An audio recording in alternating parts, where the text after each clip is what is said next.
ಕರುನಾಡು times channel ಹಾಗೂ YouTube, Facebook, Instagram ಪೇಜ್ನಲ್ಲಿ ಜಾಹೀರಾತು ನೀಡಲು ಈ ನಂಬರಿಗೆ ಕರೆ ಮಾಡಿ.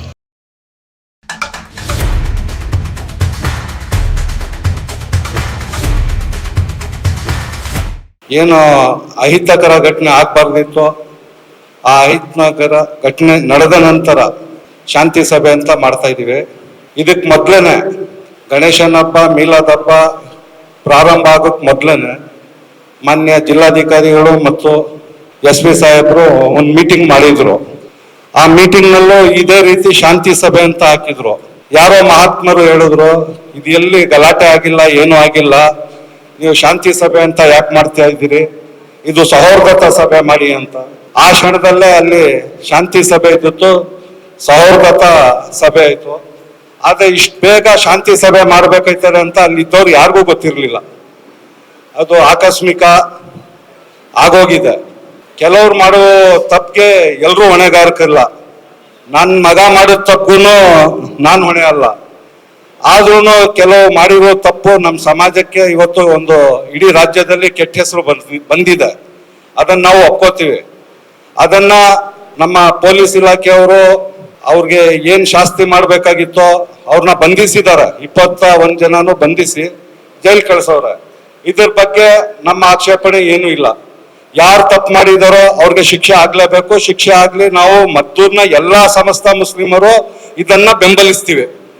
ಹಾಗೂ ಈ ದಿನ ಎಲ್ಲರೂ ಸೇರಿ ಒಂದು ಸಭೆ ಆಗ್ತಾ ಇದ್ರೆ ತುಂಬಾ ಒಳ್ಳೇದಿತ್ತು. ಕೆಲವರು ಇದನ್ನ ಬಹಿಷ್ಕರಿಸವ್ರೆ. ಅಂದ್ರೆ ಅವ್ರಿಗೆ ಶಾಂತಿ ನೆಲೆಸೋದು ಬೇಕಾಗಿಲ್ಲ ಅಂತ ಈ ಎಲ್ಲರೂ ತಿಳ್ಕೋಬೇಕು.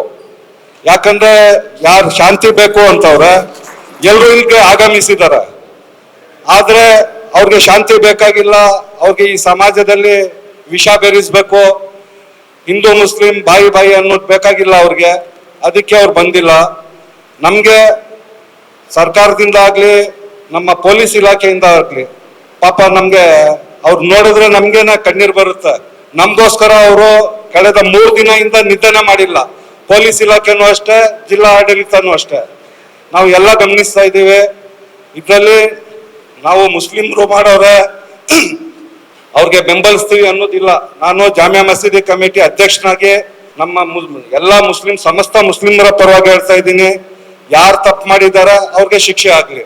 ನಮ್ಗೆ ಅದ್ರ ಬಗ್ಗೆ ಆಕ್ಷೇಪಣೆನೇ ಇಲ್ಲ. ನಾವು ಯಾರ ಪರವಾಗೋ ನಾವು ಅವ್ರಿಗೆ ಬೆಂಬಲಿಸೋದಿಲ್ಲ.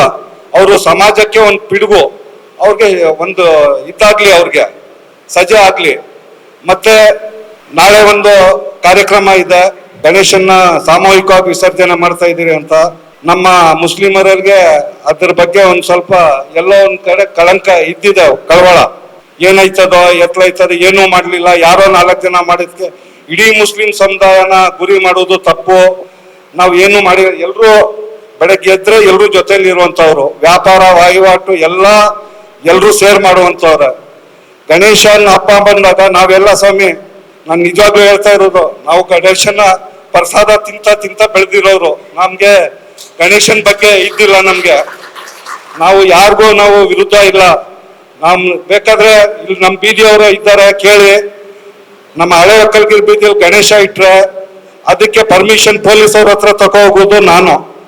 ಅದ್ರಲ್ಲಿ ಎಲ್ರೂ ಸೇರಿ ಒಂದಿನ ಪೂಜೆ ಆ ದೇವ್ರಿಗೆ ನಮ್ ಕಡೆಯಿಂದ ಆಗುತ್ತೆ. ನಾವು ಅಷ್ಟೊಂದು ಅನ್ಯೂನ್ಯವಾಗಿದ್ದೀವಿ. ನಮ್ದು ಏನದು ಇದಾದಾಗ, ಹಬ್ಬ ಹರಿದಿನ ಆದಾಗ ಇಲ್ಲೇ ಕೂತವ್ರೆ ಪ್ರಸನ್ನ ಅವರು ಅದಕ್ಕೆ ಬೇಕಾಗುವಂತ ಎಲ್ಲಾ ಖರ್ಚು ವೆಚ್ಚ 100 kg ಮಾಂಸ ಕೊಡ್ಸಿದ್ರು ಹೋದ್ ಸರಿ ಅವರು. ಇದು ನಾನು ಇವತ್ತು ಆಗಿದ್ದ ಘಟನೆ ಅಂತ ಹೇಳ್ತಾ ಇರೋದಲ್ಲ. ನಾವು ತುಂಬಾ ಅನ್ಯೂನ್ಯವಾಗಿದ್ದೀವಿ. ನಮ್ಗೆ ಕೆಲವರು ತಪ್ಪು ಎಲ್ರ ಮೇಲೆ ಹೊರಿಸ್ಬೇಡಿ. ನಾವು ನಿಮ್ ಜೊತೆ ಸಹಬಾಳ್ವೆ. ಈಗ ಮೊದಲನೇ ತಾನೆ ನಾನು ಹೊಗಳ್ಕೊಳಕ್ ಹೇಳ್ತಾ ಇಲ್ಲ. ನನ್ನ ಮಗಂದು ನೆರವಿ ನಡೀತು ಇದೇ ಶಾದಿ ಇದ್ರಲ್ಲಿ 1,000 ಜನ ಇದ್ರು. ಅದ್ರಲ್ಲಿ ಅರ್ಧ ಜನ ಹಿಂದೂಗಳೇ ನನ್ನ ಬಾಂಧವರು. ನಾನೇನು ಬರೀ ಮುಸ್ಲಿಮ್ರು ಹಿಂದೂಗಳು ಅಂತ ಇಲ್ಲ, ಬೇಕಾದ್ರೆ ಕೇಳ್ಕೊಳ್ಳಿ, ಇಲ್ಲೇ ಅವ್ರೆ ತುಂಬಾ ಜನ. ಮತ್ತೆ ನಾಳೆ ದಿನ ಏನು ಸಾಮೂಹಿಕ ಗಣೇಶ ಇದ್ದದೋ ಅದಕ್ಕೆ ನಾವು ಮೊದಲೇ ಒಂದ್ಸತಿ ವಿರಾಟ್ ಹಿಂದೂ ಸಮಾವೇಶ ಆಗಿತ್ತು ಮದ್ದೂರಲ್ಲಿ. ಆ ಸಮಾವೇಶಕ್ಕೆ ತುಂಬಾ ದೊಡ್ಡ ಸ್ವಾಮೀಜಿಗಳೆಲ್ಲ ಬಂದಿದ್ರು.